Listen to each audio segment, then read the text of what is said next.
Hello दोस्तों, मैं always विकास फिर एक बार आपके सामने हाजिर हूं अपने घरेलू हिंसा के प्रति जागरूकता फैलाने के अभियान को आगे बढ़ाने की कोशिश करता हुआ। दोस्तों, पीड़ित या पीड़िता और अत्याचारी के बीच जो भी है, जैसा भी है, उसका सबसे बुरा असर मेरे अनुसार पीड़ित परिवार के मासूम बच्चों पर पड़ता है।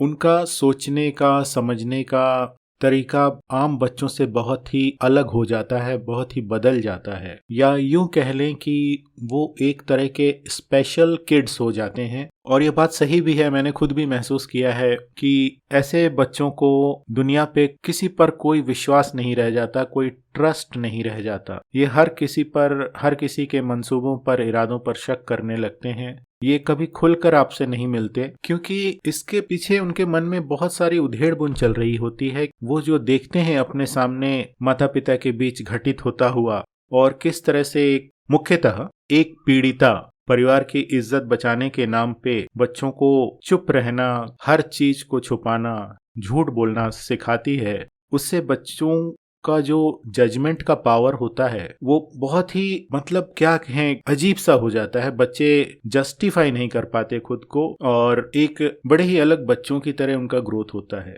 ये बच्चे घबराते हैं लोगों का सामना करने में। इनकी कोई खास सोशल सर्किल नहीं होती, लोगों से मिलने में संकोच होता है। ये लोग अगर इनको कहीं टोक दें या कुछ कह दें हल्का सा चुभने वाला, तो ये बहुत ज्यादा डिफेंसिव हो जाते हैं। तो कुल मिलाकर ये मतलब बच्चों पे बहुत ही बुरा प्रभाव डालता है, और इसके लिए किसी को दोष देने का कोई इरादा नहीं है मेरा, पर मुझे लगता है कि सही समय पर उठाया गया सही कदम कई चीजों को सही कर देता है। पर कई कारण हो सकते हैं, कई मजबूरियां हो सकती हैं, जिसकी वजह से पीड़ित या पीड़िता सही वक्त पर कोई फैसला नहीं ले पाते, और इसका सीधा सा प्रभाव बच्चों पर बहुत बुरी तरह पड़ता है, जो कि आगे के जीवन में अन्याय को चुपचाप सहने के लिए तैयार हो जाते हैं। क्योंकि ये किसी पर भरोसा नहीं कर पाते, तो इनको अगर कोई इस मुसीबत से निकालने का प्रयास भी करना चाहे तो वो प्रयास भी एक तरह से व्यर्थ ही जाता है, उसका कोई मतलब नहीं रह जाता। ये बच्चे जैसे जैसे धीरे धीरे बड़े होते हैं, फिर इनको दुनिया की समझ आती है, तो शायद ये कहीं सोचना शुरू करेंगे कि हाँ, कहीं कुछ गलत है। क्योंकि शुरू से ही पीड़िता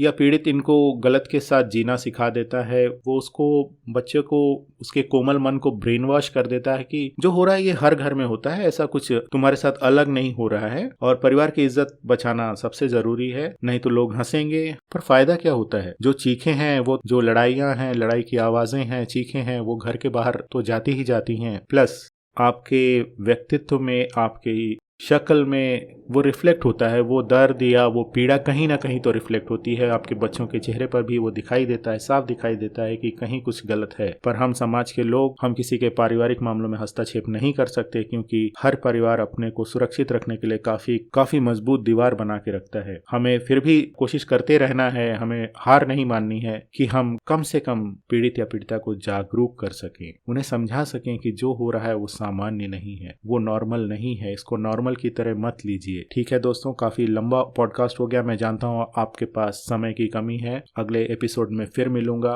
कहने को तो बहुत कुछ है, पर क्योंकि मैं जानता हूँ आपके पास वक्त कम है, इसलिए नहीं कह पाता, और इतनी बातों से कुछ बातें छांट के लाना भी आसान नहीं होता। चलिए दोस्तों, आपका बहुत बहुत शुक्रिया। अपना सहयोग बनाए रखिए, मेरी बातों को लाइक, शेयर, सब्सक्राइब कीजिए, आगे बढ़ाइए, ताकि ये सही कानों तक पहुंच सके। अपना कीमती वक्त देने के लिए ऑलवेज विकास की तरफ से बहुत बहुत शुक्रिया।